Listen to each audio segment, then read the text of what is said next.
हरे कृष्णा। सब बच्चों का स्वागत है आज की भगवत गीता क्लास में। पहले हम मंगलाचरण करते हैं।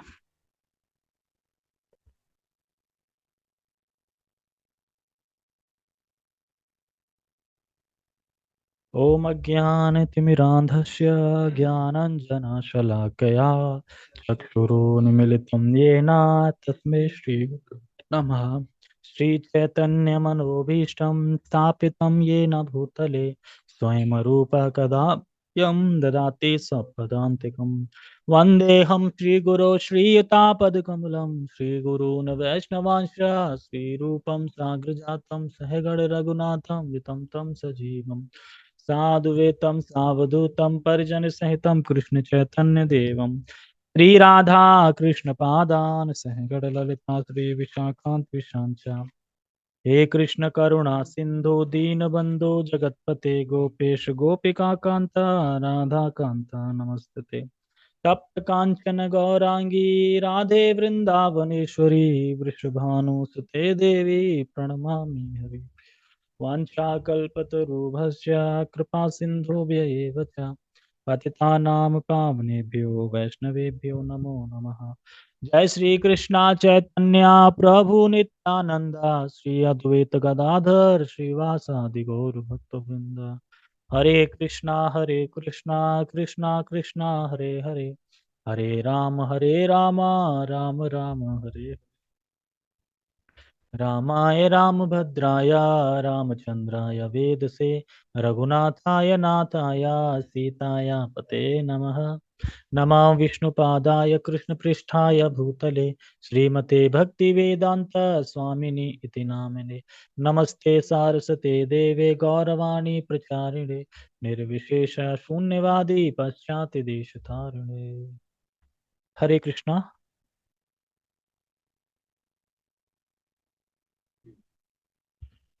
ठीक है, तो हम शुरू करते हैं। बहुत अच्छा श्लोक है और ये श्लोक याद हो जाना चाहिए आज। ठीक है। भगवद गीता यथारूप अध्याय 18 श्लोक क्रमांक 54। तो बहुत प्रसिद्ध श्लोक है ये, याद कर लेना चाहिए हम सबको।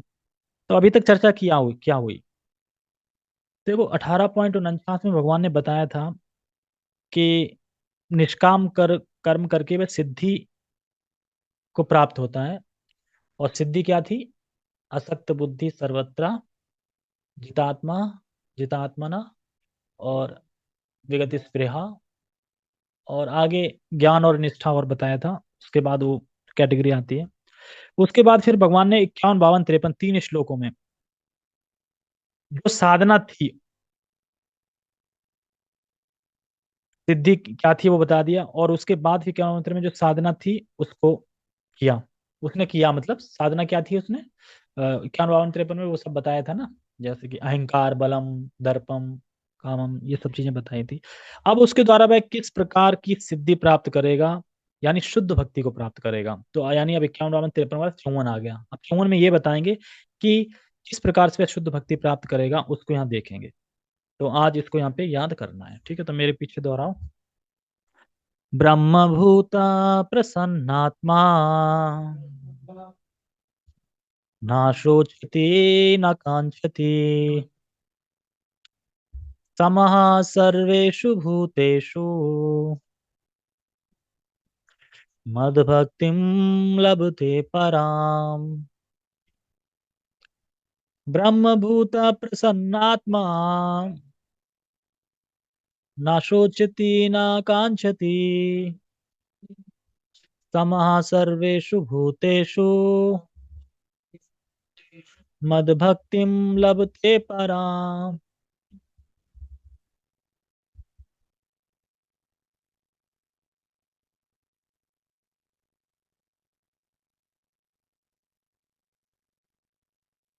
ब्रह्मभूत प्रसन्नात्मा ब्रह्मभूत प्रसन्नात्मा न शोचति न कांक्षति न शोचति न काङ्क्षति सम सर्वेषु भूतेषु सर्वेषु भूतेषु मद्भक्तिं लभते पराम्। मद्भक्तिं लभते पराम्।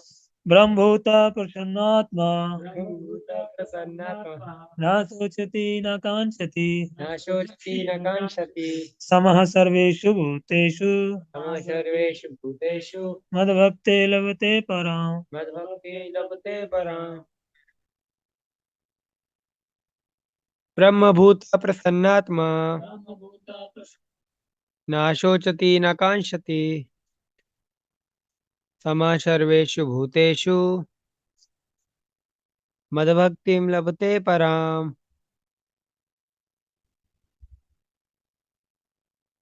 ठीक है शिवदयाल। हरे कृष्णा। प्रोफाइल तो दिखा दो।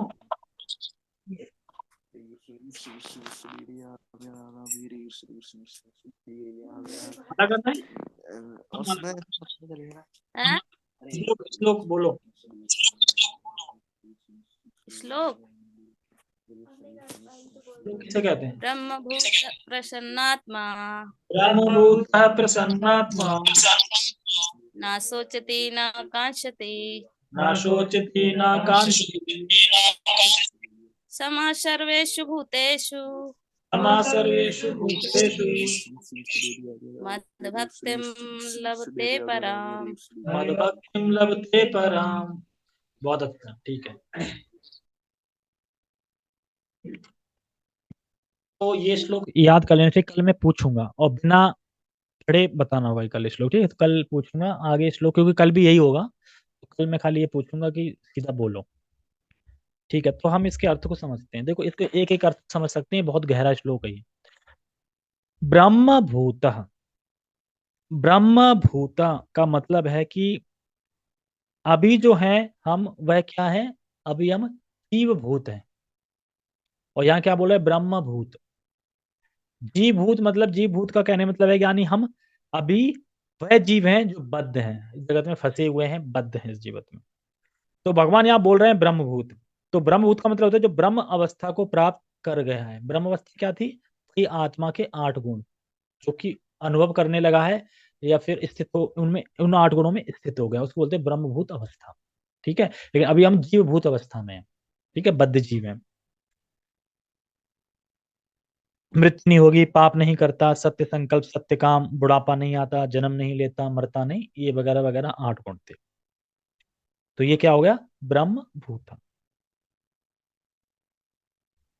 और तो अब पूरी तरह से भोग की इच्छा से मुक्त हो गया है कौन ये ब्रह्मभूत।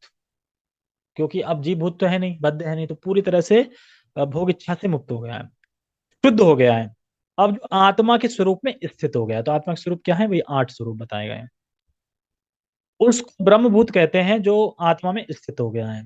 अभी हमारी स्थिति क्या है जीवभूत है यानी हम अपनी पहचान अपने शरीर से कर रहे हैं यानी जीवभूत। ठीक है और जब हम अपनी पहचान अपने शरीर से नहीं करते हैं हम अपनी पहचान करते हैं कि मैं तो कृष्ण का दास हूँ और अपने चीजों को जान लेता है अपनी आत्मा का रियलाइज कर लेता है अपनी आत्मा में स्थित हो जाता है उसको कहते हैं ब्रह्मभूत। और वह भौतिक की इच्छा से पूरी तरह रहित हो गया है इसको बोलते हैं ब्रह्मभूत। ठीक है नेक्स्ट क्या है प्रसन्नात्मा। क्या है नेक्स्ट प्रसन्नात्मा। प्रसन्नात्मा मतलब कि यहाँ पे बलदेव विद्याभूषण जी इसको बोल रहे हैं प्रसन्नात्मा मतलब कि शुद्ध आत्मा। और प्रभुपाद जी बोल रहे हैं सुखी। प्रसन्न को सुख बोलते हैं ना सुखी सुखी होना प्रसन्न होना सुखी होना। तो इन दोनों में कोई लड़ाई झगड़ा नहीं है एक ही बात है दोनों कैसे समझो। तो यहाँ पे शुद्ध आत्मा कह रहे हैं बलदेव विद्याभूषण जी। और वैसे भी श्रील प्रभुपाद जी ने अपनी गीता को बलदेव विद्याभूषण जी को ही समर्पित की है। मतलब अधिकतर उन्हीं से कोट किया है क्योंकि जब प्रभुपाद जी जब ऐसे नहीं है कि मतलब कि कोई बाद में बोले कि तो अपने मन से लिख दिया है तो अपना लिख दिया है ना। हाँ गीता पे टीका दी है ना उन्होंने। तो उसी को तो बलदेव विद्याभूषण से टीका बोलते हैं उसी को। हाँ जैसे कि बलदेव विद्याभूषण जी के जो गुरु थे गुरु मतलब कि जो अनकुत थे वो थे विश्वनाथ चक्रवर्ती पाद। तो पहले अपने मतलब उसमें जो राधा वल्लभ समाज जो था वो सिर्फ कृष्ण कृष्ण कृष्ण कृष्ण ही थे मतलब राधा रानी नहीं थी। तो चक्रवर्ती पाद मतलब राधा रानी को लेके आए। तो वो मतलब दोनों में होड़ हो गई कि राधा रानी को कैसे पूछ रहे, राधा रानी तो है ही नहीं, क्या प्रमाण है, प्रमाण दिखाओगे राधा रानी को, तुम्हारा कुछ वेदांत से कुछ टीका हो। तो अपने पास सबसे टीका थी, वेदांत सूत्र पे टीका नहीं थी। तो क्योंकि चक्रवर्ती पाद बूढ़े हो गए थे, तो वो अपने उनको बोल देते हैं बलदेव विद्याभूषण की, आप देखो, आप लिखो, अब जो करना है करो, इनसे मतलब वेट करो। नहीं तो उन्होंने टाइम दिया था, कितने टाइम दो टीका, नहीं तो फिर आपकी संप्रदा संप्रदा नहीं मानी जाएगी, प्रामाणिक संप्रदा नहीं मानी जाएगी। तो उस चक्कर में फिर उन्होंने वो गोविंद के पास गए कि अब हम क्या करें। तो गोविंद देव उनसे बोलते हैं कि आप लिखो, मतलब शुरू करो, लिखो। वो कि लिखो, कुछ है नहीं, लिखने के लिए कुछ होना तो चाहिए ना, मूल होना चाहिए ना, तभी तो लिखेंगे, मूल ही नहीं है तो कैसे लिखें। कि बस तुम कॉपी पेन ले लो, लिखना स्टार्ट कर दो। कैसे, वो सब मैं करूंगा। तो वो जाते हैं, बैठ जाते हैं, और जो लिखवाते हैं भगवान ही लिखवाते हैं। लेकिन जो विरोधी पार्टी थी वो देखते रही, लिख तो रहा है कुछ, लिख रहा है। तो कहते हैं ऐसा है कि क्या पता कुछ मतलब कि गड़बड़ गड़बड़ कर रहा है, ऐसा करो अपने महल में लाओ, यहाँ पे लिखेगा। तो वे ठीक है, मुझे क्या देता है, लिखने वाले तो कोई और है ना, मैं तो कठपुतली हूँ। वहां लिखने लगे, और लिखने के बाद फिर जो एक राजा था उसको पेश किया, वो मान गया, हाँ प्रमाणिक है। तब से राधा रानी है, क्योंकि गोविंद से वो कहते देखो राधा रानी बगल में तो है, अगर तुम चाहते हो बगल में रहे तो फिर करो कुछ, नहीं तो फिर राधा रानी गई। तो गोविंद कहते नहीं नहीं नहीं, बड़ा मुश्किल में राधा रानी आई है बगल में, मैं नहीं जाने दूंगा उसको। तो राधा रानी को फिर इस तरीके से राधा रानी ने, तो वही बलदेव विद्याभूषण ने उन्होंने गीता पे टीका लिखी। ठीक है, लेकिन हमें किसकी गीता पढ़नी है, हमें अपने आचार्य प्रभुपाद जी की पढ़नी है, हम उनके अनुरूप में। ठीक है, तो बलदेव विद्याभूषण ये बोलते हैं कि शुद्ध, शुद्ध कह रहे हैं। और एक दूसरा अर्थ है प्रसन्नात्मा का सुखी। तो दोनों में अंतर नहीं है। कैसे अंतर नहीं, देखो, जब जीव के हृदय में तमोगुण और रजोगुण रूपी बाण निकल जाते हैं तो वह शुद्ध सत्य में स्थित हो जाता है, यानी सुखी हो जाता है। हम दुखी कब होते हैं, रजोगुण तमोगुण के कारण ही तो दुखी है ना। सत्य सत्य में तो कोई दुख है ही नहीं। प्रसन्नात्मा जो ब्रह्मभूत अवस्था में पहुंच गया, उसको किस चीज का दुख है, उसे सब मिल गया उसे, तो अरे भाई कृष्ण मिल गया, अब और क्या चाहिए, आत्मा का रिलाइजेशन हो गया, अब क्या चाहिए, कुछ नहीं चाहिए। तो वह किसी तरह से दुखी नहीं है, तो वो सुखी हो गया, मतलब सुखी हो गया। तो उसी को यहाँ पे बोल रहे हैं, शुद्ध हो गया, रजोगुण तमोगुण निकल गया, शुद्ध सत्य में आ गया तो सुखी हो गया, तो एक ही बात है। तो प्रसन्न का अर्थ शुद्ध भी है और सुख भी है, क्योंकि भोगों से, रजोगुण से, तमोगुण से शुद्ध हो गया तो फिर सुखी हो जाएगा, क्योंकि भोगों से शुद्ध हो गया ना, भोग है ही नहीं, तो वो सुखी रहता है। ठीक है, और यहाँ पे कह रहे हैं ना शोचती ना कांचती।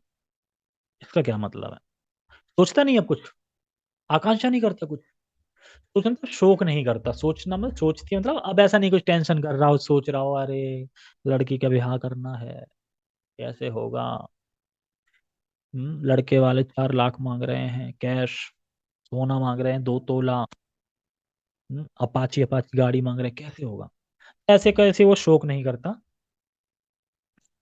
तो इसलिए यहाँ पे कह रहे हैं सोचता मतलब शोक नहीं करता है, और कांची मतलब भविष्य में ये मिल जाएगा, वो मिल जाएगा, ये हो जाएगा, वैसा हो जाएगा, ये इच्छाएं नहीं करता। ध्यान दें, जो भूतकाल में हो गया है, हो चुका है, जो वर्तमान में दिख रहा है,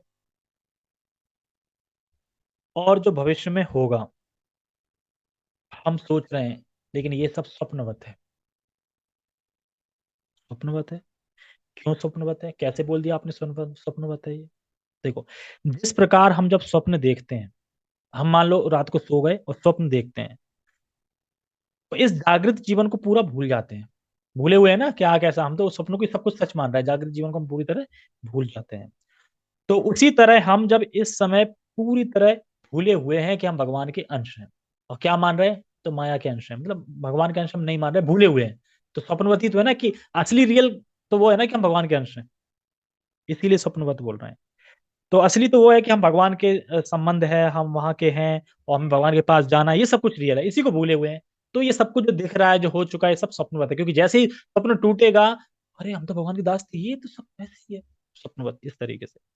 और जब हम इस जगत को देखते हैं या देखते हैं, तो उसी उपासना करते हैं या सेवा करते हैं। ठीक है, और बता रहे हैं इस पे, ना सोचती ना कांचती पे के, तो और ये भूल जाते हैं कि व्यक्त और अव्यक्त के परे भगवान है। तो हम जो भी यहाँ पे देख रहे हैं, व्यक्त हो अव्यक्त हो, जो भी कुछ समझ रहे हैं, तो इसके परे एक भगवान भी है, ये हम भूल जाते हैं। तो ब्रह्मभूत अवस्था में क्या होता है, वह समझ गया है कि वह कृष्ण का दास है, उसे कृष्ण की सेवा करनी है, वो उसे इस जगत से लाभ आने से कोई मतलब नहीं है, वह कोई प्रभाव नहीं पड़ता इन चीजों का। जब वह समझ गया कोई कि मैं कृष्ण का हूँ और कृष्ण मेरे स्वामी है, इस जगत का क्या असर पड़ेगा? ठीक है, इस तरीके से। और देखो, हम और आगे जाने से पहले देखो, जब हम जन्म लेते हैं तो हमारी चेतना पशु चेतना होती है। पशु को बिल्कुल नहीं पता कि क्या करना है, क्या नहीं करना है, क्या जीवन है, क्या नहीं जीवन। ऐसे हमारी जब हम जन्म लेते हैं तो वही चेतना, पशु चेतना हमारी रहती है। और जैसे कि पशु को कोई अगर विष दे दे तो वो कहेगा मैं नहीं इसको खा रही, ये विष है, मैं मर जाऊंगी, ऐसा होता है। तो उसी तरीके से जब हम बचपन में होते हैं तो हमें नहीं पता कि क्या हमारे लिए सही है, क्या हमारे लिए गलत है, क्या करना है, क्या नहीं करना है, किस में हमारा कल्याण होगा। यानी हमारी बुद्धि एकदम तमोगुण में रहती है, पता ही नहीं, अज्ञान में रहती है। इसलिए सुबह शाम श्रवण करना चाहिए, क्योंकि श्रवण करने से हमें पता चलेगा ना ये विषय है हमारे लिए और ये हमारे लिए अमृत है। यानी साधु संग अमृत है हमारे लिए, और भौतिकवादियों का संग हमारे लिए प्रजल्पा है, जैसे ये करके आए हैं लोग। ठीक है। हाँ ठीक है, जाना पड़ता है ना, व्यवहार में है ना अभिषेक, तुम नहीं जाती तो शादी में दिक्कत आ जाती है ना। मजाक कर रहा हूँ। ठीक है, जाना पड़ता है।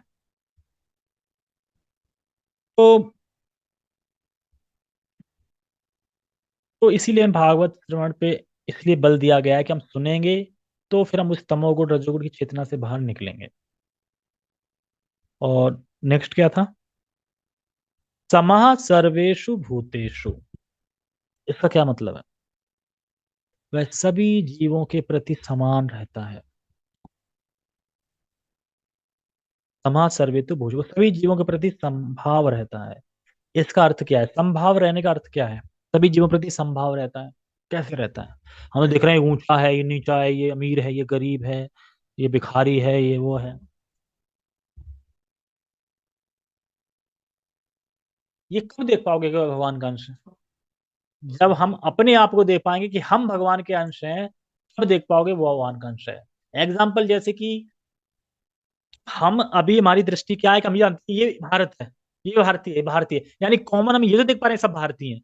लेकिन अभी ये नहीं देख पा रहे हैं कि अरे ये तो अमीर है, ये काला है, गोरा है, ये सब तो विभाजन कर रहे हैं। लेकिन ये कॉमन देख पा रहे हैं कि सब भारतीय हैं। क्यों? क्योंकि मैं भारतीय हूँ। तो उसी तरीके से मैं ब्रह्मभूत अवस्था में हूँ, मैं जान गया हूँ कि हम कृष्ण के अंश हैं, वो मेरे स्वामी हैं, मैं उनकी सेवा करनी। उसी तरीके से ये भी कृष्ण के अंश है, इनका भी इनको भी भगवान की सेवा करनी चाहिए। तो फिर वह उन्हें कनेक्ट करता है भक्ति में। ब्रह्मभूत प्रसन्नात्मा, इसीलिए प्रसन्न रहता है।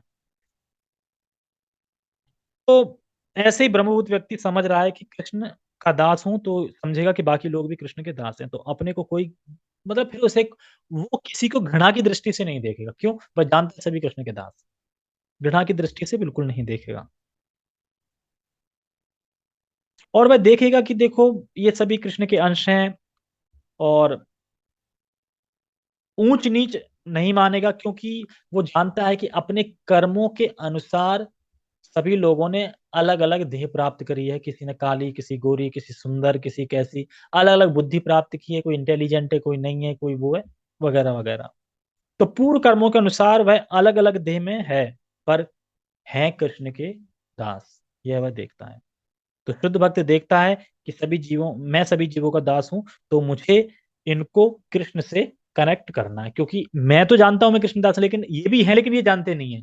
तो जनवाना है इनको, यानी अब कृष्ण के से कनेक्ट करना है, कृष्ण के बारे में बताना है, कृष्ण के बारे में। यानी किसी से भी घृणा नहीं करता। और ये छोटी बात नहीं है, समा सर्वेषु भूतेषु शब्द बिल्कुल छोटा लग रहा है कि ये दो ही तीन ही लाइन तो लिखे, शब्द लिखे हैं। ऐसा हो पाएगा कि हम सभी को संभाव देख सकें? हाँ, हाँ, अगर उस प्रोसेस को फॉलो करते रहेंगे तो धीरे धीरे हो जाएगा। तो वही कह रहे हैं कि यानी मैं किसी से घृणा नहीं करता, किसी से भी घृणा नहीं करता, सुअर से भी घृणा नहीं करता। इसका मतलब ये नहीं कि सुअर से लिपट जाता जाके, घृणा की बात हो रही है यहाँ पे। जैसे हम भी अभी मान लो कि भक्ति का प्रयास कर रहे हैं करने के लिए, हम भी अभी जब बाहर निकलते हैं रोड पे तो जो देखे ना, जो कूड़ा वूड़ा उठाने वाले हैं वो है, तो हमारे माइंड में क्या है, पहली बार में आ पाता है अगर ये भी कृष्णकांत से है। अभी तो ये कहता है अरे क्या है, मतलब कि, या फिर ऊपर स्टैंडर पे हैं और नीचे ऐसे लोग आ जाएं तो किस तरीके से बिहेव करने लगते हैं, जैसे कि ये अछूते हैं, हटाओ हटाओ यहाँ से, गंदगी है एक तरीके से, ये वो। तो ये सब चीजें, समा सर्वेषु भूतेषु, जो जो ब्रह्मभूत हो गया है, बस किसी को घृणा की दृष्टि से नहीं देखता। यानी सभी को भगवान के दास के रूप में देखता है। और ये सब कैसे प्राप्त होता है? फिल्में देख के, सिनेमा जाके सब प्राप्त हो जाता है ना? अभक्तों का संग करके नहीं, यह सब होता है भक्ति करके। अब जैसे प्रभु जी ने मुझे टॉपिक दिया है आलस के ऊपर। अब देखा जाए तो आलस छोटा टॉपिक नहीं है, मतलब इस पे तो इस सेमिनार दे सकते हैं आलस के ऊपर। और आलस के ऊपर भगवद गीता में खूब बोला है। आलस की जो जननी है, यानी आलस कहाँ से जन्म लेता है? आलस जन्म लेता है तमोगुण के कारण, क्योंकि तमोगुण में ही आता है आलस, निद्रा, प्रमाद, तीन चीजें आती हैं। तो आलस उसी में ही है, यानी जो भी आलसी यानी वो तमोगुणी है। सबसे पहले आलस को हटाने के लिए हमें तमोगुण को हटाना पड़ेगा, उसकी मेन कोज को हटाना पड़ेगा। तो उसके लिए क्या, सतोगुण संग करना पड़ेगा, भक्तों का संग करना पड़ेगा, सतोगुणी चीजें खानी पड़ेंगी। ये सब चीजें करेंगे धीरे धीरे तो आलस खत्म होगा। और आलस दोनों ही डेंजर है। एक भौतिक मटेरियल आलस भी होता है, एक स्पिरिचुअल आलस भी होता है। स्पिरिचुअल में आलस करते हैं, भागवत में पढ़ते हैं, अरे छोड़ो यार कल पढ़ेंगे भागवत, छोड़ो यार कल पढ़ेंगे भागवत, ऐसा होता है ना। तो इस प्रकार से आलस कोई छोटी चीज नहीं है। हाँ बाद में करेंगे, कल जो कल पे टालता है ना आलस, याद रखना, माला करने में आलस, शास्त्र पढ़ने में आलस, यहाँ तक कि धाम में जाने में भी आलस ही काम आता है। हम नहीं जा पाते ना, तो कभी कभी आलस की वजह से नहीं आ पाता। अरे यार बहुत दिन हो गए, हर संडे तो भी छुट्टी नहीं मिल पाती यार, सोना है घर पे आराम से। आलस, आलस बहुत बड़ी विपदा है भक्ति में उन्नति के लिए। इसलिए छोटी मोटी नहीं समझना चाहिए, ये बहुत एक अलग चीज है, मतलब अलग विशेष इस पे है। अब इस पे मैं देखूंगा, कुछ तो कुछ मिलेगा, रेफरेंस मिलेगा, प्रभुपाद जी की कोटेशन वगैरह जो मिलेगा बताऊंगा। बोलना है, प्रभु जी ने बोला आधे घंटे तो बोलना ही है, तो देखते हैं। ठीक है, हम कहाँ पे थे? हम्म। तो भगवान की भक्ति करके, कितनी सुंदर चेतना है ना उसकी, ब्रह्मभूत प्रसन्न आत्मा की। तो बस किसी से घृणा नहीं करता, किसी भी जीव का किसी भी तरह से शोषण करने से वह मुक्त हो जाता है, समझे?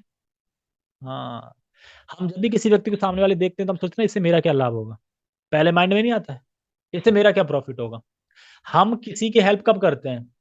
अब जैसे मैं बोल ही देता हूँ, अब जैसे राहुल प्रभु जी हैं, तो माइंड में नहीं आता कि क्यों क्यों, अरे किसी न किसी में प्रसाद होगा तो प्रसाद में हेल्प मिलेगी, मतलब माइंड में आ जाता है ना ये चीज, मतलब जो जिस डिपार्ट में है उस डिपार्ट से नहीं आता कि अरे प्रभु जी हैं वो करा देंगे, मतलब कि शोषण आ गया ना कुछ तो लेना है ना उससे, तभी तो ये मैं खाली मैं समझाने के लिए बता रहा हूँ।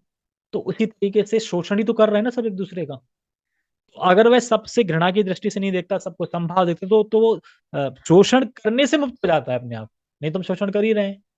अब जैसे हेमलता है, अब हेमलता से क्या मुझे थंबनेल बनवाने को मिल जाती है ना। अब हेमलता भी कुछ सोचती हो कि मुझे भी कुछ मिल रहा है, जाहिर सी बात है ना। अभी लोग एक दूसरे से सोच ही रहे हैं ना। मतलब मैं खाली समझाने के लिए बता रहा हूँ, आप मटेरियल समझ लो इस चीज को कि कुछ ना कुछ मिलना है।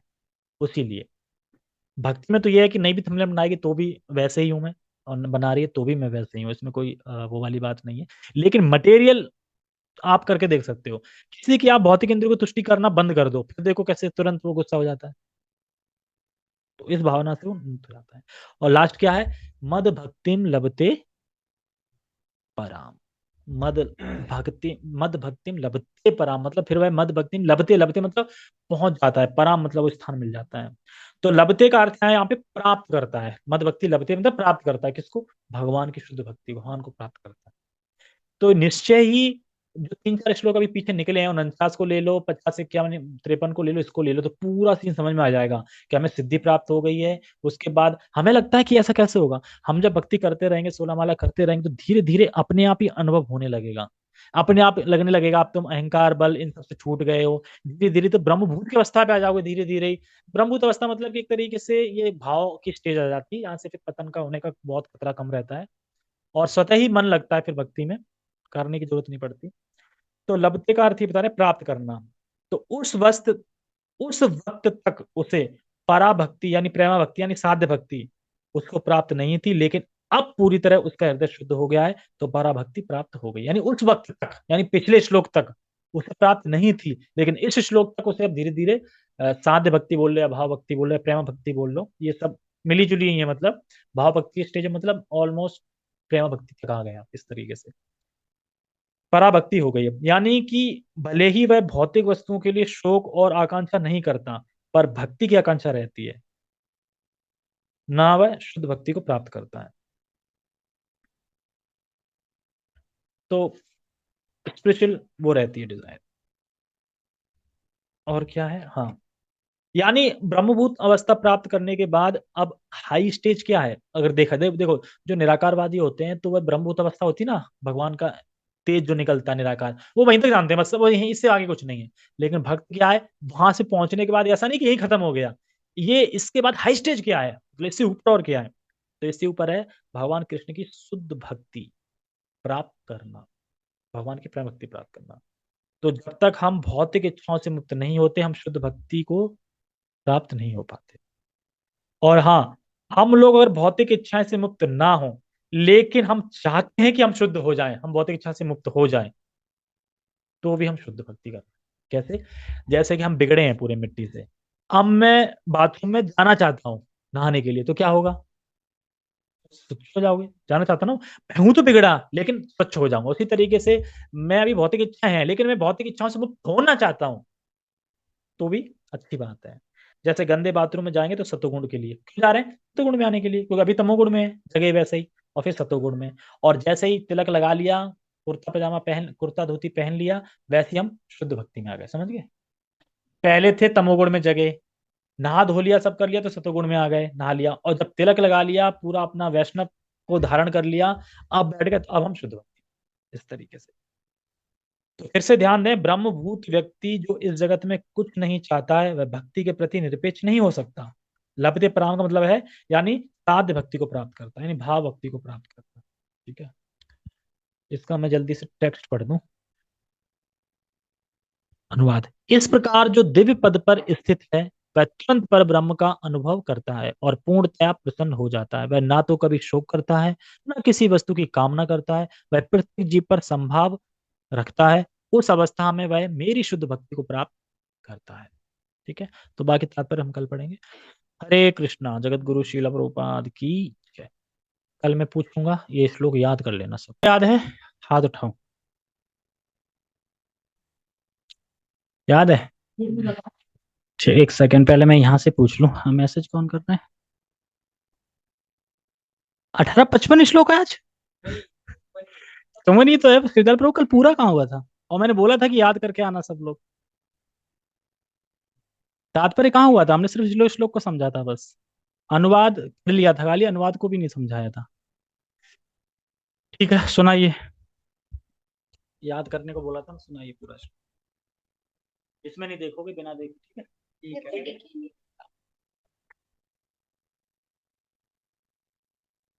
ब्रह्मभूत प्रसन्नात्मा न शोचति न कांक्षति तम सर्वेषु भूतेषु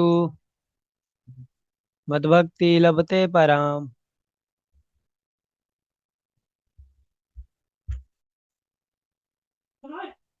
हाँ सुना। ब्रह्मभूत प्रसन्नात्मा न सोचति न कांचति समास समा सर्वेषु भूतेषु मदभक्तिम लभते पराम। ठीक है, शिवलाल प्रभु लोग बताइए। अनम्यूट। क्या करें प्रभु जी, पढ़ के सुनाना है? याद करने को बोला था मैंने, ये श्लोक याद कराया ना, सुनाइए। कल नहीं सुना मैं प्रभु जी, मैंने कथा ही नहीं सुनी कल मैंने। अच्छा, कल कथा ही नहीं सुनी थी? नहीं, मैं तो काम पे था, मैंने आज मैं अच्छा, फिर कौन, अच्छा हाँ वो थी ना, तो उन्हें तो वो सुनाएंगे। उसकी तो तबीयत खराब चल रही है, इसलिए सुन ले, अगर याद हो तो सुने। बोल, चीटिंग कर रही है तो। कोई बात नहीं। हरे कृष्णा। हरे कृष्णा, हाँ बताइए, श्लोक सुनाइए। क्या सुना? श्लोक कौन सा था? ब्रह्म हाँ सुनाओ सुनाओ सुनाओ सुनाओ सुनाओ। ब्रह्मभूत प्रसन्नात्मा ब्रह्मभूत प्रसन्नात्मा न सोचति न कांक्षति न शोचति न कांक्षति क्षमा सर्वेषु भूतेषु क्षमा सर्वेषु भूतेषु मद्भक्ति लभते पराम। मद्भक्तिं लभते पराम। ठीक है, बहुत बढ़िया। चीटिंग तो नहीं करी है? बोले चीटिंग करी है। चीटिंग करिए प्रभु जी, cheating। हमने देख ये तो लिया गलत है ना, यार। अगर नहीं आ रहा है तो ये बोलो कि नहीं आ रहा है, चीटिंग नहीं करनी है ना, भगवान तो देख रहे हैं ना। मैं ये याद गलत करवाने बता की रहे हैं कोशिश आप। कर रहा हूँ क्योंकि ये श्लोक याद होना चाहिए, बहुत अच्छा श्लोक है ये। हमने याद तो कर लेते आज में बुखार नहीं आएगा। तबीयत खराब हो गई आज सवेरे से बुखार आ रहा अच्छा हूँ। तो जैसे बुखार से भूल गई वो। भूल का गया दवाई लेके आज डरे। ठीक है, ओके कोई बात नहीं, हम सबको दिखा देते हैं श्लोक। ये श्लोक दिख रहा है 1854। तो देखिए, मैं एक चीज बोल रहा था, मैं तुम पे कटाक्ष बिल्कुल नहीं कर रहा हूँ तुम लोगों पे। मैं खाली ये बोलना चाह रहा था कि जब मैं वृंदावन गया था और वृंदावन से परिक्रमा करके वृंदावन की, है ना, सब दर्शन करके, ऐसा तो नहीं है ना कि वहाँ रिलैक्स होने जाते हैं हम वृंदावन, थकने जाते हैं ना। और यहाँ आने के बाद भी मैंने क्लास करी थी और बिल्कुल लग नहीं रहा था कि मैं थका था।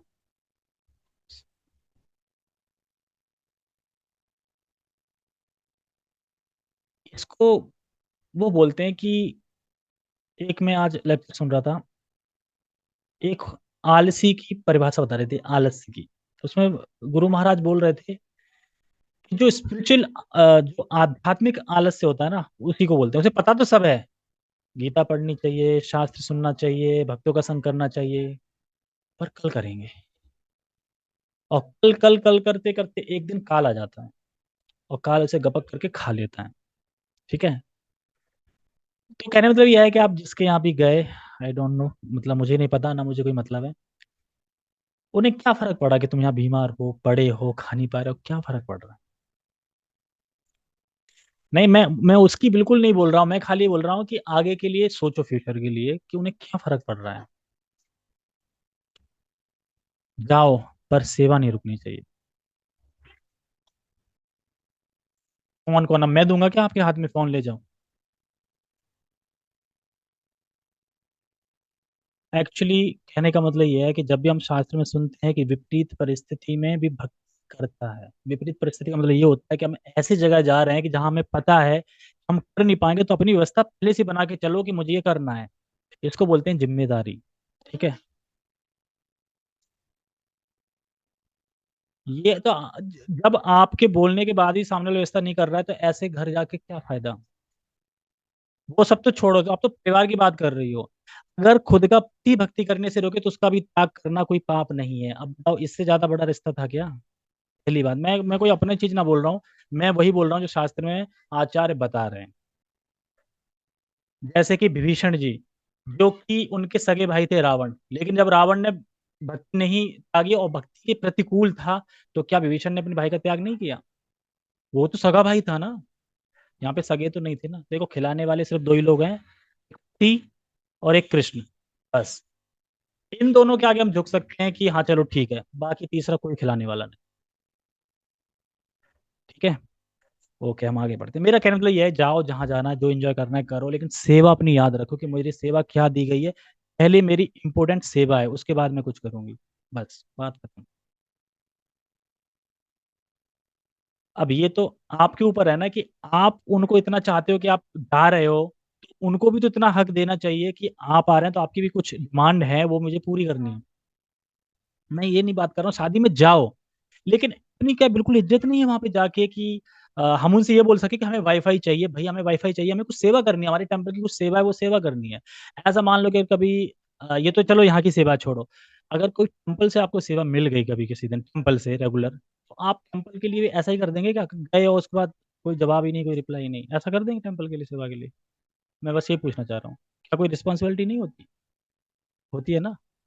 तो फिर तो वही चीज़ है कि रिस्पॉन्सिबिलिटी होती है, अगर मान लो नहीं भी कर पा रहे हैं तो कॉल तो करनी चाहिए कि मैं नहीं कर पा रही हूँ, ये तो होना चाहिए ना। एक ये, इनसे बोलता हूँ थंबनेल बनाना सीख लो, ये पता नहीं क्यों नहीं सीख रहे हैं। तो देखो, एक चीज मैं और अभिषेक के लिए सोच रहा था, वो सोच नहीं रहा था, अगर हमें किसी चीज का हुनर है और हम अगर सामने वाले से मना कर देता हो कि नहीं मुझे नहीं आता, तो वो भी अपराध है। मान लो अगर अभिषेक को थंबनेल बनाना आती है, तो फिर भी ये कह रहा मैं सीखूंगा, मुझे नहीं आती है, कि जिस जिस वजह से भी, तो वो भी अपराध है। मतलब कि अपनी इंटेलिजेंस जो है, जिससे हम भगवान की सेवा कर सकते हैं, उसको छुपाना कि नहीं मुझे नहीं आता। और मैंने शायद ये गीता में पढ़ा भी था और बताया भी था, अब कौन से श्लोक में पढ़ा था समझाया था ये याद नहीं है, लेकिन मैंने बताया था, वो भी मुझे याद आ रहा था।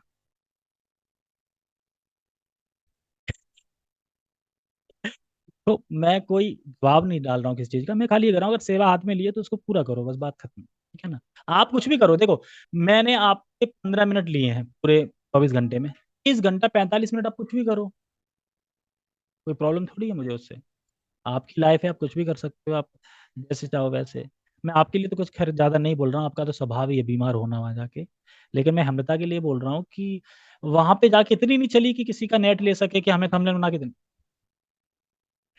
अरे तो अभिषेक पे तो था, तुम्हारे तो खुद के भाई पे नेट था, अब और बताओ, और दूर कहाँ जाना है, अब बताओ। अभिषेक के फोन में तो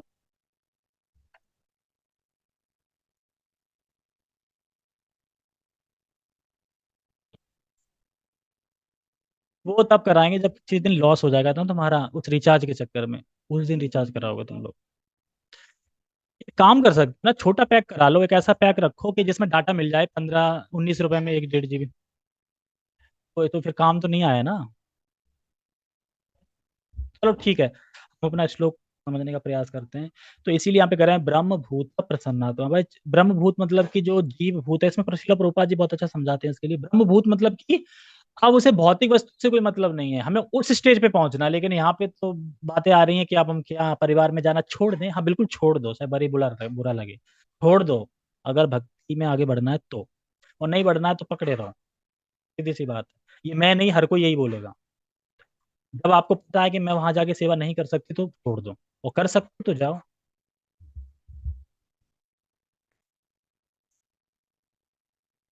आप हमें हमें भेजाओ जबरदस्ती से, मैं देखूं मैं कैसे भेजा सकता है कोई जबरदस्ती। कैसे? तो क्या वहां सेवा नहीं कर रहे थे वहां पे? सेवा बंद कर दी थी क्या मैंने? तो फिर मैं वही तो चीज समझा रहा हूँ इन लोगों को, वो समझ में नहीं आ रही।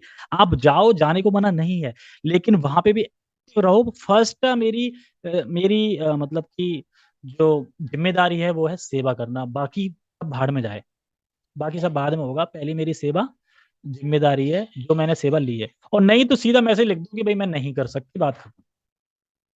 आप जहाँ चाहे वहां देख लो, है ना। ऐसा तो है नहीं कि कोई और सेवा नहीं करेगा, कोई और करेगा, है ना अभिषेक? है, तुम करोगे? है, वही बात है। तो ब्रह्मभूत मतलब कि प्रभुपाद जी बोलते हैं कि वो भौतिक वस्तुओं से कोई मतलब नहीं है। और जब उसे भौतिक वस्तुओं से कोई मतलब नहीं तो वो प्रसन्न रहता है हमेशा। और प्रसन्न रहता है, क्यों प्रसन्न रहता है? क्योंकि वो सोचता नहीं है कुछ, शोक नहीं है कुछ उसे। क्यों? क्योंकि उसकी कोई आकांक्षा नहीं है। आकांक्षा नहीं है तो फिर क्या करता है वो, जो जिसको भी जीव को देखता है उनको समान देखता है, यानी सब जीव है, सब में आत्मा है, सब में जीव है, ऐसे देखता है। और ऐसा इंसान क्या करता है? मद भक्तिम लभते पराम, ऐसा व्यक्ति मेरे धाम को प्राप्त करता है। समझे ना? तो ये बात है। मतलब कि हमें, हम जो भी कार्य कर रहे हैं हमें उसमें संबंध देखना है कि उससे संबंध, भगवान से संबंध है कि नहीं उस कार्य का, हमें वो देखना है। तो ये परिस्थिति कब आएगी? इससे पीछे श्लोक में जाओ, उसने सिद्धि प्राप्त कर ली थी ना, आसक्त बुद्धि सर्वत्र, ठीक है, जितात्मा और विगत स्पृहा, ये सब उसने सिद्धि प्राप्त कर ली थी। सिद्धि प्राप्त कर ली तो उसके बाद वह फिर ब्रह्मभूत अवस्था में ब्रह्मभूत अवस्था क्या है अभिषेक? हाँ, तीनों गुणों से ऊपर, ठीक है। और एक चीज बताई थी, उसमें आत्मा के 8 गुण, आठ आत्मा के जो 8 गुण बताए गए थे उसमें स्थित हो जाता है, ये चीज बताई थी उसमें। वैसे इस श्लोक को ना, इस श्लोक को बहुत अच्छे श्लोक है, प्रभुपाद जी भी इस श्लोक को बहुत बार कोट करते हैं कि जैसे ही वह बहुत प्रकृति से ज्यादा ब्रह्मभूत हो जाता है। ब्रह्मभूत मतलब अहम ब्रह्मास्मि। अहम ब्रह्मास्मि का मतलब क्या होता है? हाँ मैं आत्मा हूँ, इस स्थिति पे पहुंच जाता है, मैं आत्मा हूँ। अब आत्मा है तो सबको फिर आत्मा के लेवल पे देखने लगता है। याद रखना, पद को नहीं देखता है, वह जीव को देखता है। अगर मान लो कि कोई पद से बहुत बड़ा है, लेकिन उसके लिए क्षुद्र चींटी के बराबर ही है वो, क्यों? पद के लिए, पद मतलब कोई मायने नहीं रखता उसके लिए, कोई प्रधानमंत्री, कोई ये है, कोई वो है, कोई नहीं। लेकिन जीव की दृष्टि से सब समान है उसके लिए, चाहे चींटी हो, चाहे कीट पतंगा हो, या जानवर हो, या मनुष्य हो, या ब्राह्मण हो। अब ऐसा नहीं वो ब्राह्मण को देख रहा है तो वो शरीर को देख रहा है, वो एक्चुअली आत्मा को देख रहा है। ब्राह्मण से मतलब नहीं है, ब्राह्मण है कि वैश्य है शूद्र से मतलब, वो आत्मा को देख रहा है, वो शरीर को नहीं देखता। शरीर को देखना उसने छोड़ दिया, इसलिए ब्रह्मभूत प्रसन्नात्मा। ठीक है, आगे बढ़ते हैं।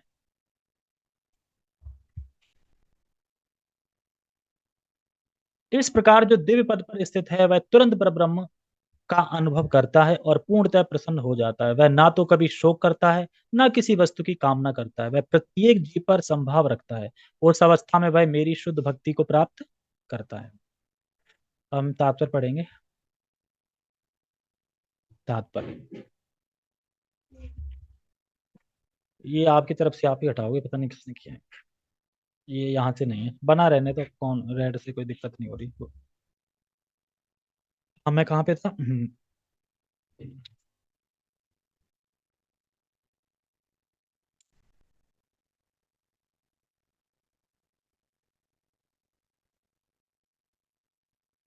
देखो, परम ब्रह्म यानी कृष्ण। पर ब्रह्म को प्राप्त कर लेते हैं ना, तो पर कौन है यहाँ पे? पर ब्रह्म कृष्ण है। और जब कृष्ण को जान जाता है तो हमेशा फिर क्या होता है? खुश रहता है, हैप्पी रहता है, क्योंकि कृष्ण को जान लिया ना, अब कुछ जानने को बचा ही नहीं। कृष्ण को जान लिया, हमेशा खुश रहता है और कोई शोक नहीं करता। क्यों नहीं शोक करता? अरे कृष्ण मिल गए, अब क्या चीज का शोक? जिसके लिए पूरी दौड़ हो रही थी, जिसके लिए हम चल रहे थे, वो मिल गए, तो फिर किस चीज की दौड़ है? किसी चीज की नहीं, तो कृष्ण मिल गए और फिर उसे कुछ भी नहीं चाहिए। इसलिए कहते हैं वह कि प्रसन्न रहता है, क्योंकि कुछ चाहिए होता है तो हम प्रसन्न नहीं रह पाएंगे। मतलब याद रखना, जब तक हमारी कोई आकांक्षा रहती है हम अप्रसन्न रहेंगे। चाहिए, चाहिए, अप्रसन्न रहेंगे। और चाहिए नहीं कुछ तो, सॉरी, चाहिए चाहिए तो अप्रसन्न रहेंगे, और जब चाहिए नहीं कुछ तो प्रसन्न हो जाएंगे। इसीलिए होता है आत्म साक्षात्कार। जैसे कि जब अर्जुन युद्ध करने से मना कर रहे थे, अरे ये तो मेरे भाई संबंधी हैं, गुरु हैं, पितामह हैं, तो वो क्या क्या देख रहा था? जीव भूत की कैटेगरी से, मतलब कि शरीर को देख रहा था। और फिर बाद में कहता है करश्य तब बचना, मतलब कि अब मैं जो करूंगा जो आप बोल रहे हैं। यानी फिर कहाँ आ गया? ब्रह्मभूत स्थिति में। यानी हमें जीवभूत स्थिति से ब्रह्मभूत स्थिति में जाना पड़ेगा। उसके लिए क्या करना पड़ेगा? है? हाँ, भक्ति करनी पड़ेगी, शास्त्र पढ़ने पड़ेंगे और श्रवण करना पड़ेगा। ये सब चीज करना पड़ेगा, तब जाके हम पार कर पाए। क्योंकि हम आए उसी के लिए यहाँ पे, हम और किसी काम के लिए नहीं आए हैं। ये हमारा भ्रम है, जैसे मैंने कल बताया था। जो पीछे निकल चुका है, पास्ट, जो वर्तमान में चल रहा है, और आगे जो फ्यूचर में आने वाला है, ये सब स्वप्नवत। अब बताओ, कुछ रह गया? स्वप्नवत है सब। लेकिन हम क्यों रह रहे हैं? क्योंकि एक भक्त क्या सोचता है कि ये मुझे शरीर मिला है तो ठाकुर जी की कृपा से, तो अब इस शरीर से मुझे इन वस्तुओं को, भगवान की सेवा करनी है और यहाँ से निकलना है जल्दी। वो सिर्फ निकलने की तैयारी में रहता है कि निकलना निकलना। जैसे कि जो एजुकेशन है, भौतिक एजुकेशन, उसमें क्या बताया जाता है? कैसे आप यहाँ पे इंद्रिय तृप्ति अच्छे से कर सकते हो, इसी पे जोर दिया जाता है। कैसे आप यहाँ से बाहर निकल सकते हो, कैसे इंद्रिय तृप्ति को कम कर सकते हो, नो, बढ़ा कैसे सकते हो, कैसे करना है, करना है, करना है, करना है। ये नहीं बताते कम करना है, कम कैसे करना है। वो बताता है आध्यात्मिक ज्ञान कि कम कैसे करना है। बढ़ाने का नॉलेज तो मिल ही रहा है, तो कम करने का नॉलेज कहाँ से मिलेगा? यहाँ से मिलेगा। तो देखो, 8 गुण आत्मा से, 8 गुण जब आत्मा से युक्त हो जाता है तो वह शुद्ध हो जाता है, प्रसन्न हो जाता है। क्योंकि भोग ही दुख का निर्माण करता है। यही संस्पर्श जाब होगा दुख योनि, ये बता, ऐसा करके श्लोक है भगवत गीता में, कि ये संस्पर्श भोगा, ये हमारी इंद्रियां है ना जो भोग करना चाहती है, यही दुख का कारण है। यानी भोग करना ही दुख का कारण है। अगर हम भोग करना छोड़ दें तो दुख का कारण ही खत्म हो जाएगा। तो भोग ही दुख का निर्माण करता है। और अब वह भोग की इच्छाएं खत्म हो गई हैं तो अपने आप ही ऑटोमेटिकली प्रसन्न हो जाएगा। इसलिए कहते हैं ब्रह्मभूत प्रसन्न आत्मा, इसीलिए वह प्रसन्न रहता है। तो दुख का कारण क्या है? लालसा, लोभ, ये सब दुख का कारण है। तो भोग की इच्छा है, अब उसके हृदय में, अब उसके हृदय में अभाव रहेगा ही। अभाव मतलब कि किसी चीज की चाह, अगर मान लो हमारी भूख की इच्छा है तो हमारे अंदर अभाव रहेगा उस चीज का। जैसे कि किससे, फोन, आजकल फोन ज्यादा चला है, फोन से देता हूँ। अगर मेरे फोन लेने की इच्छा है तो हमेशा मेरा फोन का अभाव रहेगा। फोन चाहिए, फोन चाहिए, फोन चाहिए, फोन चाहिए। ले लेंगे फोन तो फिर क्या होगा उसके बाद? कुछ दिन अच्छा लगेगा उसके बाद दूसरा, दूसरा, दूसरा। कभी सेटिस्फाइड नहीं हो सकते। इसीलिए जैसे मेरा आलस का टॉपिक है, सॉरी, कल तो मैंने आलस का बना तो लिया है पूरा। तो उसमें एक बात मैं सुन रहा था कि हम भक्ति में भी तो आलस करते हैं। कभी कभी होता है कि भक्ति में शुरुआत में तो बड़ा रुचि होती है की चीज में, लेकिन वही चीज करते करते करते करते करते आगे करके क्या हो जाता है? हम उदासीन होने लगते हैं। हाँ यार, करना तो है, हाँ यार करना तो है। जैसे कि एग्जाम्पल हमने प्रॉपर रीडिंग शुरू करी है, अब शुरू शुरू में तो हाँ 8 बजे 8:30 बजे, और धीरे धीरे जब यही 6 महीने हो जाएंगे ना तो लोग देखना कितने कम हो जाएंगे। कोई आ रहा है, हाँ प्रभु जी आज मैं ज्वाइन नहीं कर पाऊंगा, ठीक है प्रभु जी मैं कल नहीं आ पाऊंगा, प्रभु जी आज आप रीड कर लो। रीड करने के लिए होड़ मतलब होगा कि आप कर लो आप कर लो, उसमें भी दिक्कत होगी आगे चले, क्यों वही चीज कंप्लीट। तो सोचो इसे आलस बोलते हैं और कुछ नहीं बोलते हैं। तो आलस एक बहुत बड़ी बीमारी है जो कि हमें सिर्फ नुकसान देती है, चाहे वो स्पिरिचुअल जर्नी हो या मटेरियल जर्नी हो, कैसी भी जर्नी हो वो हमें दिक्कत देगी ही देगी। और कह रहे हैं पराम भक्ति मतलब भाव भक्ति, और भाव भक्ति के स्तर पर व्यक्ति को भगवान का अनुभव प्राप्त होता है। तो जैसे बता रहे हैं ना कि मद भक्ति लभते पराम, तो मतलब वह इस कैटेगरी पे पहुंच जाता है ब्रह्मभूत की भाव की लेवल तक।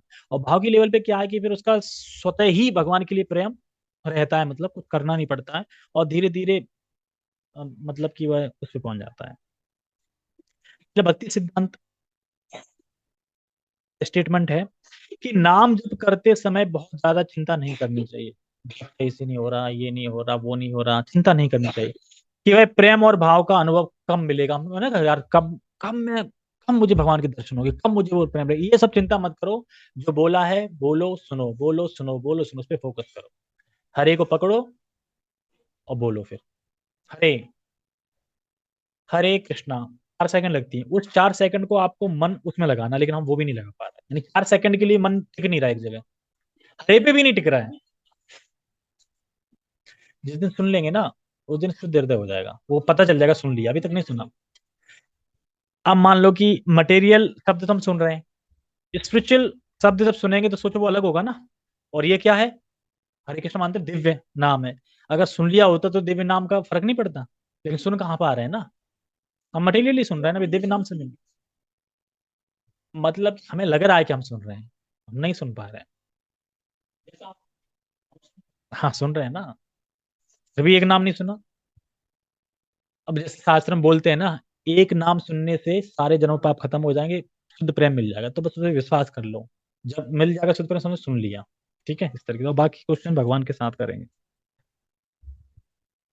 तो इसमें कह रहे हैं कि कब प्रेम और भाव का अनुभव मिलेगा इसकी चिंता मत करो, धैर्य से व्यक्ति नाम जप करना धैर्य से व्यक्ति को नाम जप करना चाहिए, और धीरे धीरे भक्ति करते नाम जप करते करते करते करते वह भाव के स्तर को प्राप्त हो जाएगा, यानी करते करते करते करते हम भाव के स्तर को प्राप्त हो जाएंगे।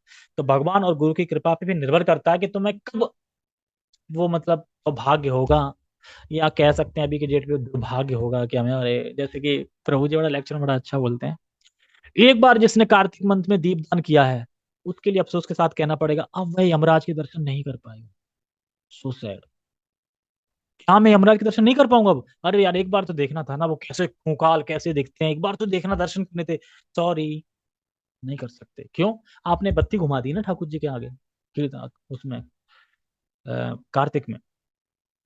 और मैं एक लेक्चर सुन रहा था उसमें बता रहे थे जैसे कि बसंत पंचमी, बसंत ऋतु स्टार्ट हुई है, पीले पीले फूल, ठीक है पीले पीले वस्त्र, तो इसमें मौसम कैसा रहता है, ना ज्यादा गर्मी ना ज्यादा सर्दी, और ऐसे सेम टू सेम कार्तिक का महीना रहता है।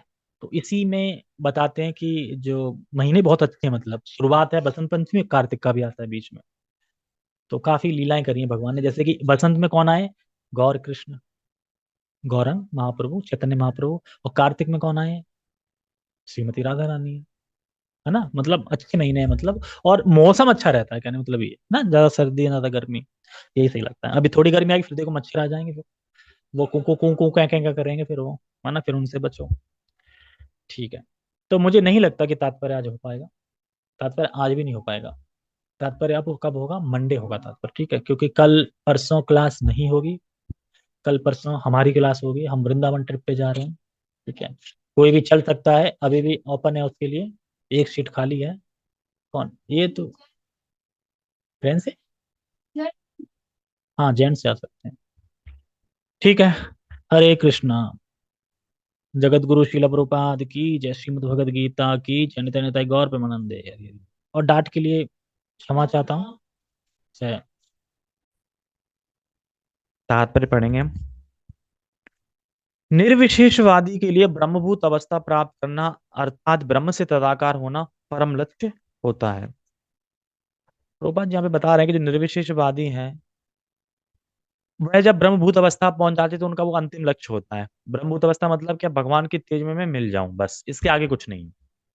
यहां तक सोच पाते हैं वो। तदाकार होना मतलब उनका लक्ष्य यही है।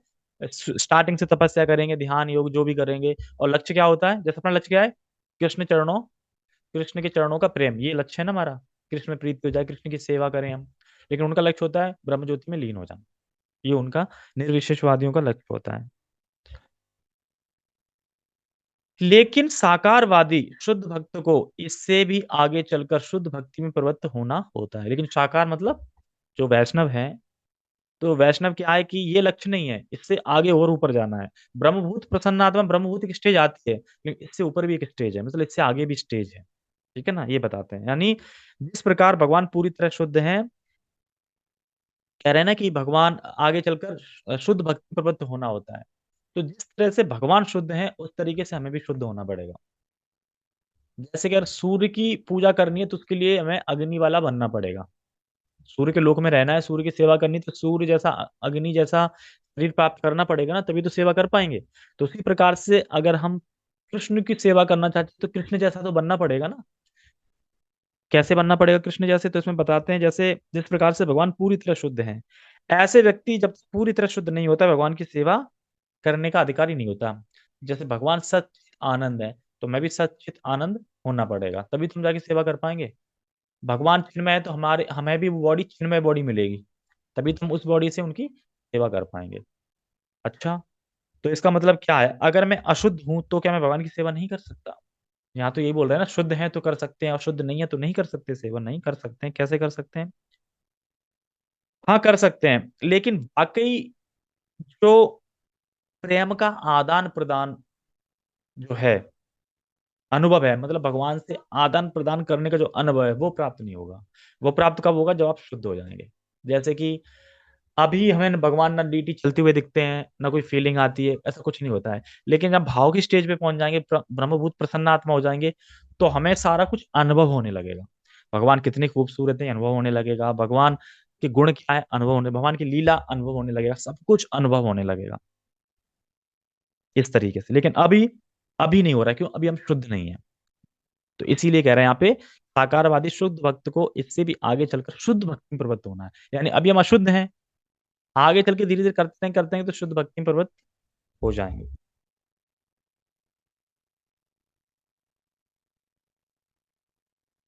इसका अर्थ हुआ कि जो भगवत भक्ति में रत है, वह पहले ही मुक्ति की अवस्था, जिसे ब्रह्मभूत या ब्रह्म से तादात्म्य कहते हैं, प्राप्त कर चुका होता है।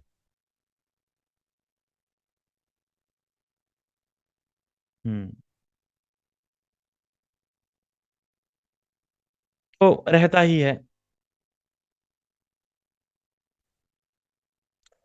परमेश्वर या पर ब्रह्म से तदाकार हुए बिना कोई उनकी सेवा नहीं कर सकता। परम ज्ञान होने पर सेव तथा सेवक में कोई अंतर नहीं कर सकता। फिर भी उच्चतर आदिम दृष्टि से अंतर तो रहता ही है। देखो क्या कह रहे हैं, समझो इसको पूरी लाइन को। पहले कह रहे हैं कि जो शुद्ध भक्ति में प्रवृत्त होना होगा हमें, तब हम भगवान की सेवा कर पाएंगे और हमें अनुभव प्राप्त होंगे। इसका अर्थ यह हुआ कि जो भक्ति में रत है, यानी जो भक्ति में लगा हुआ है, डूबा हुआ है, भक्ति में रत है, वह पहली मुक्त अवस्था, जिसे ब्रह्मभूत या ब्रह्म से तादात्म्य कहते हैं, प्राप्त कर चुका होता है। यानी ब्रह्मभूत अवस्था है वो पहले की है, उसके बाद कौन सी अवस्था है? शुद्ध भक्ति की, प्रेम की। तो जो शुद्ध भक्ति प्रेम में पहुंच चुका है, उसने ब्रह्मभूत अवस्था तो पहले ही प्राप्त कर लिया ना। जैसे कि एग्जांपल दे दूं, मथुरा जाना है तो मथुरा पहुंच गए, तो फरीदाबाद तो पहले ही पहुंच चुके हैं ना, फरीदाबाद तो पहले ही निकल गया। उसी तरीके से ब्रह्मभूत अवस्था तो पहली पार कर ली उसने, क्यों? क्योंकि वह शुद्ध भक्ति में पहुंच गया है। तो परमेश्वर या परब्रह्म से तदाकार हुए बिना कोई उनकी सेवा नहीं कर सकता। सोचता कि तुम वहां जाके लीन हो जाओ और फिर सेवा कर लोगे? हम लीन हो की सेवा कैसे करेंगे? हम भगवान के धाम में जा रहे हैं तो हम लीन होने के लिए नहीं जा रहे हैं, हम वहां पे सेवा के लिए जा रहे हैं। आगे श्लोक में आएगा भी, विदेशे अंतर ऐसे करके। परम ज्ञान होने पर सेव तथा सेवक में कोई अंतर नहीं कर सकता। फिर भी उत्तर आत्म दृष्टि से तो अंतर होता ही है। और ये क्या कह रहा है? जब हमें परम ज्ञान हो जाएगा, मतलब भगवान का हमें ज्ञान हो गया, सेवक में और सेव्य में कोई अंतर नहीं रह, अंतर नहीं कर सकता। लेकिन फिर भी आध्यात्म दृष्टि से तो अंतर रहता है। क्या मतलब है? अंतर सेव्य, कौन है? हम है। सॉरी, सेव कौन है? भगवान है। सेवक कौन है? हम है। लेकिन वहां पे कोई अंतर नहीं कर सकता कि सेव सेवक में। लेकिन आध्यात्म दृष्टि से अंतर रहता है। क्या कहना चाह रहे हैं, समझो इसको, देखो क्या मतलब है। परम ज्ञान हो जाने पर सेव और सेवक एक हो जाते हैं? परम ज्ञान होने पर सेव और सेवक एक हो जाते हैं। यानी भगवान तो सच्चिदानंद है और उनका सेवक भी सच्चिद आनंद हो जाता है। जैसे सूर्य की सेवा करनी है तो मैंने एग्जांपल दिया था ना, सूर्य का शरीर प्राप्त करना पड़ेगा, सूर्य के जैसा बनना पड़ेगा ना, गर्म, अग्नि में। और इसमें कह रहे हैं कि आध्यात्मिक दृष्टि से तो अंतर रहता है। इसका मतलब क्या है? इसका मतलब है कि ये अंतर रहता है कि भगवान स्वामी है, हम सेवक हैं, बस। जैसे मान लो कृष्ण और बलराम दोनों भगवान है, लेकिन कृष्ण अपने आप में क्या सोचते हैं? मैं सेवक हूँ भगवान का, सेव भगवान। सेवे भगवान और एक सेवक भगवान, पर दोनों भगवान ही है। लेकिन भावना क्या रहती है? सेव्य यानी सेवक की, यानी मैं, मुझे सेवा करनी है कृष्ण की। उसी तरीके से अ, हमारे पास भी चार भुजाएं हैं, ठीक है, मुकुट है, सब है। तो वैसे तो मतलब सच्चिदानंद हम भी हैं, भगवान भी हैं, ठीक है। जो गुण भगवान का वही गुण हमारा है। लेकिन भावना क्या रहती है? वो स्वामी है, हम सेवक हैं। तो ये अंतर रहता है आध्यात्मिक दृष्टि से। इसी की चीज की बोल रहे हैं यहाँ पे।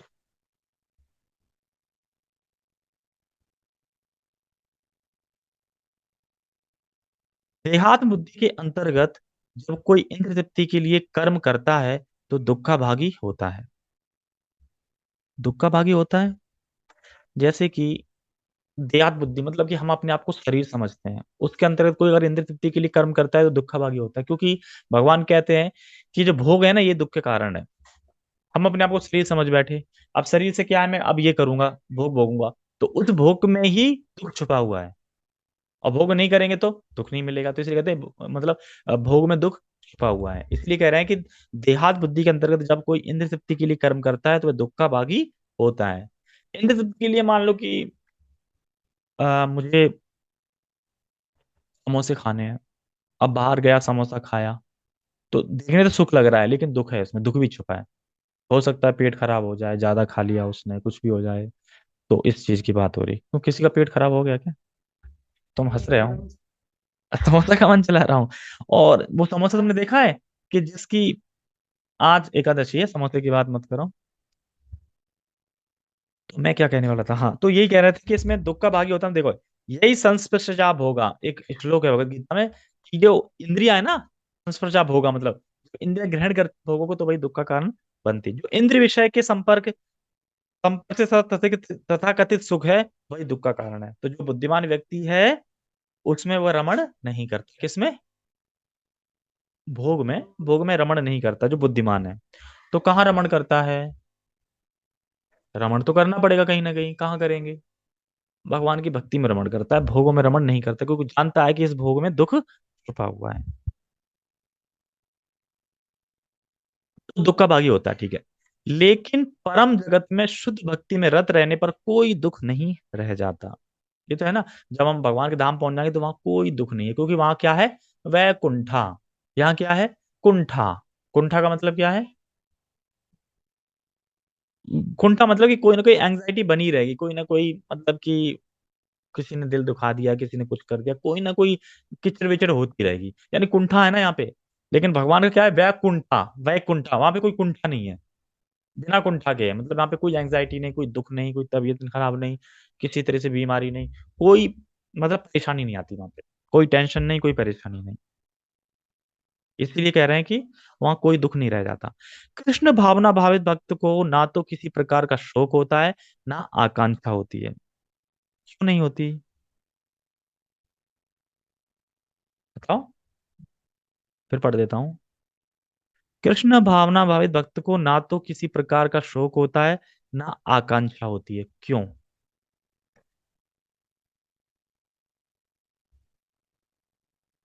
क्या? हाँ, क्यों नहीं होती? क्योंकि भगवान की सेवा में खुश रहता है, उसी में आनंद आ रहा है।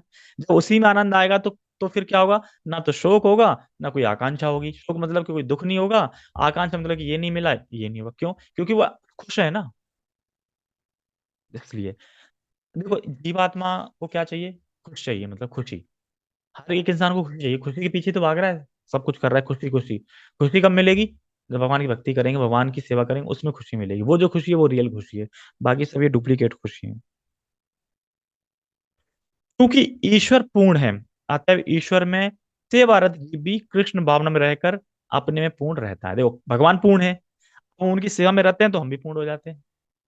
इस तरीके से पूर्ण रहता है। देखो क्या अर्थ है पूर्ण रहता है, जब वह भगवान की कृष्ण की भक्ति कर रहा है तो उससे करके मिलने वाले सुख से वह पूर्ण रहता है। मतलब कृष्ण भक्ति कर रहा है, कृष्ण की सेवा कर रहा है, उससे कुछ ना कुछ सुख मिल रहा है। वो सुख इतना अच्छा मिल रहा है उसको कि उसी से पूर्ण रहता है वो सुख से, और कुछ उसे चाहिए नहीं। जैसे एग्जाम्पल, जीव सुखी होना चाहता है, उसे भक्ति करके जो सुख प्राप्त हो रहा है, तो यहाँ जो नीचे के सुख हैं उसको वो नहीं देखता। क्यों? क्योंकि यहाँ से हाई फाई जो सुख है ना, वो उसे भगवान की भक्ति करके मिल रहा है। जैसे कि आपको 9 बजे प्रसाद पा लिया भर पेट, अब मैं बोलूं 10 बजे प्रसाद पाओगे तो क्या बोलोगे? नहीं, है ना? है। तो उसी प्रकार से वह भगवान की सेवा में इतना सुखी है कि मतलब खुश है कि यहाँ की खुशी से कोई मतलब ही नहीं है, यहाँ के दुख से कोई मतलब नहीं है। इस तरीके से वह ऐसी नदी के तुल्य है जिसके जल की सारी गंदगी साफ कर दी गई है, यानी पूरा उसका हृदय साफ हो गया। क्योंकि शुद्ध भक्त में कृष्ण के अतिरिक्त कोई विचार नहीं उठते, अतः वह प्रसन्न रहता है। समझे? मतलब उसके अंदर जो भी विचार उठते हैं कृष्ण के लिए उठते हैं, कि कृष्ण को कैसे प्रसन्न करूं। एक जो शुद्ध भक्त होता है वह हमेशा निरंतर यही सोचता है कि मैं कृष्ण को कैसे प्रसन्न करूं। जैसे गोपियां सोचती हैं कृष्ण को कैसे प्रसन्न करूं, कैसे कृष्ण को कैसे प्रसन्न करूं, इस तरीके से। लेकिन हम सोचते हैं हम खुद को कैसे प्रसन्न करें। वह ना तो किसी भौतिक चीज पर शोक करता है, ना किसी लाभ की आकांक्षा करता है, क्योंकि वह भगवत भक्ति में पूर्ण होता है।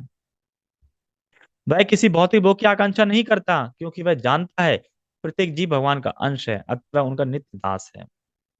नित्य दास है मतलब हमने सुना है ना कि किसी भी वस्तु या किसी व्यक्ति को भोगने की दृष्टि से नहीं देखता। वो हमने सिर्फ सुना था ना, समा सर्वेषु भूतेषु, मतलब कि वह किसी को भोग की दृष्टि से नहीं देखता है। वह भौतिक जगत में ना तो किसी को अपने से उच्च देखता है और ना किसी को निम्न देखता है। ना तो वो किसी को, अगर हम ऊंचा देखेंगे तो द्वेष आएगा, अरे ऊंचा कैसे आएगा, निम्न देखेंगे तो ये भावना आएगी ना। इस प्रकार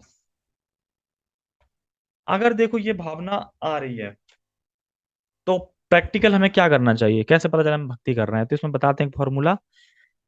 भक्त को भगवान से प्रेम करना चाहिए, और भक्तों से मैत्री का प्रयास करना चाहिए। मैत्री यानी मित्र बनाना चाहिए। जो लोग हमसे कम है उन्हें भक्ति के बारे में बताना चाहिए, और जो लोग द्वेषी हैं उनकी अपेक्षा करनी चाहिए। चार चीजें करनी चाहिए: भगवान से प्रेम, और जो हमारे सखा हैं उनसे मित्रता, और जो लोग हमसे कम डेवलपमेंट मतलब भक्ति में जुड़े हैं उन पे उन्हें बताना चाहिए भगवान के बारे में, और जो द्वेष करते हैं उनके अपेक्षा अपेक्षा मतलब दूर हो जाना चाहिए, उनके अपेक्षा कर देनी चाहिए। इस तरीके से ये उच्च तथा निम्न पद क्षणभंगुर है, और भक्त को क्षणभंगुर प्राकृत तथा तिरोधान से कुछ लेना देना नहीं रहता। समझे?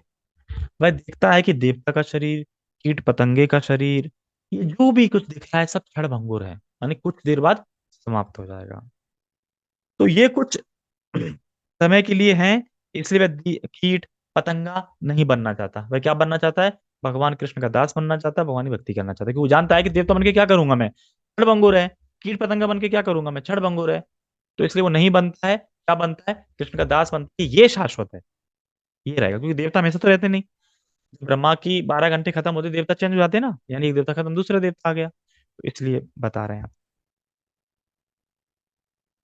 उसके लिए पत्थर तथा सोना बराबर होते हैं, समा सर्वेषु भूतेषु, सब कुछ समान होता है। यह ब्रह्मभूत अवस्था है। क्या हमारे साथ ऐसा हो सकता है कि हम पत्थर सोने को बराबर देखें? हाँ, तो यह ब्रह्मभूत अवस्था है जिसे शुद्ध भक्त सरलता से प्राप्त कर लेता है। क्यों सरलता से प्राप्त कर लेता है? हम्म क्यों प्राप्त कर ले सरलता से? सरलता क्योंकि उतनी तपस्या करने की जरूरत नहीं है जो कि एक निराकारवादी कर रहा है। उतनी तपस्या करने की जरूरत नहीं है, केवल भक्ति करने से वो शुद्ध हो जाता है धीरे धीरे। तो इसलिए सरलता से प्राप्त कर लेता है, कुछ ज्यादा वो नहीं करना, लगे रहना है। उस अवस्था में पर ब्रह्म से तादात्म्य और अपने अस्तित्व का विलय नरक ही बन जाता है। स्वर्ग प्राप्त करने का विचार मृग तृष्णा लगता है, और इंद्र विषदंत विहीन सर्प की भांति प्रतीत होती है। जिस प्रकार विषंत विहीन सर्प से कोई भय नहीं रह जाता, उसी प्रकार स्वतः संयमित इंद्रियों से कोई भय नहीं रह जाता। क्या बोल रहे हैं देखो, शुद्ध भक्त जो मुक्ति है उसको क्या है, नरक के बराबर समझता है शुद्ध भक्त। मुक्ति तो क्या है, नर का तुल्य, नर के बराबर है। और जो स्वर्ग है वो मृत तृष्णा के बराबर है, वहां पानी है नहीं पर लग रहा है, स्वर्ग उसके बराबर है। और इंद्रिय भोग की तरफ, और कुछ, और इंद्रियां भोग की तरफ नहीं खींचती, और भोग की इच्छा समाप्त हो गई। मतलब कि अब जो उसकी इंद्रियां भोग की तरफ नहीं खींच रही हैं, और भोग उसका समाप्त हो गया है, भोग की इच्छा समाप्त हो गई है। यानी एक सांप है, अब उसके अगर दांत काट दिए तो उससे कोई भय नहीं रहता। उसी तरीके से ब्रह्मभूत अवस्था को पहुंच गया, उसे कोई भय नहीं रहता है मेरा दोबारा पतन होगा, क्योंकि उसे भोग की इच्छा समाप्त हो गई। इस प्रकार से क्या चल रहा, कहाँ चल रहा है ये? हाँ भाई, तो बहुत देर तक सुनेंगे। यह संसार उस व्यक्ति के लिए दुखमय है जो भौतिकता से ग्रस्त है, लेकिन भक्त के लिए समस्त जगत वैकुंठ तुल्य है।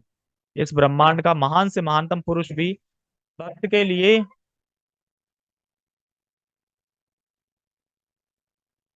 इस ब्रह्मांड का महान से महानतम पुरुष भी भक्त के लिए एक क्षुद्र चींटी से अधिक महत्वपूर्ण नहीं होता। ऐसी अवस्था भगवान चैतन्य की कृपा से ही प्राप्त हो सकती है, जिन्होंने इस युग में शुद्ध भक्ति का प्रचार किया। क्या कहना चाह रहा हूँ, एक तरफ हम सुनते हैं कि भक्त संभाव दृष्टि से देखता है, और यहाँ पे कह रहा है कि जो महानतम है पुरुष है उसको चींटी से अधिक महत्वपूर्ण नहीं समझता। एक तरफ कह रहा है चींटी से ज्यादा महत्वपूर्ण नहीं समझता, एक तरफ कह रहे हैं कि वह संभाव देखता, तो कैसे समझे? मतलब कह रहा है कि उपाधि को, उपाधि मतलब कोई नेता है, कोई बड़ा अफसर है, उसे वो चित्र चींटी जैसे ही समझता है। लेकिन जीव के द्वारा मतलब अंश है, इनको समान भाव से देखता है, मतलब पद को नहीं देखता। कोई अफसर है, कोई नीच है, दोनों को बराबर ही देखता है, पद को नहीं देखता वो। तो पद की बात हो रही है, और सबसे बड़ा पद भी भले ही वो हो। और महाप्रभु की कृपा प्राप्त होते हैं, क्यों, इसमें कह रहे हैं ना लास्ट के पैराग्राफ में, ऐसी अवस्था भगवान चैतन्य की कृपा से प्राप्त हो सकती है जिन्होंने इस युग में शुद्ध भक्ति का प्रचार किया। क्यों? क्योंकि वो महावदन्नाय है, कृष्ण प्रेम प्रदाय थी। क्यों वदन्नाय? क्योंकि कृष्ण का प्रेम बांट रहे हैं, जो कि कितना दुर्लभ है उसको। ठीक है। हरे कृष्णा। जगत गुरु श्रील प्रभुपाद की जय। श्रीमद् भगवद गीता की जय। निताय निताय गौर प्रेमानंदे। हरि हरि बोल।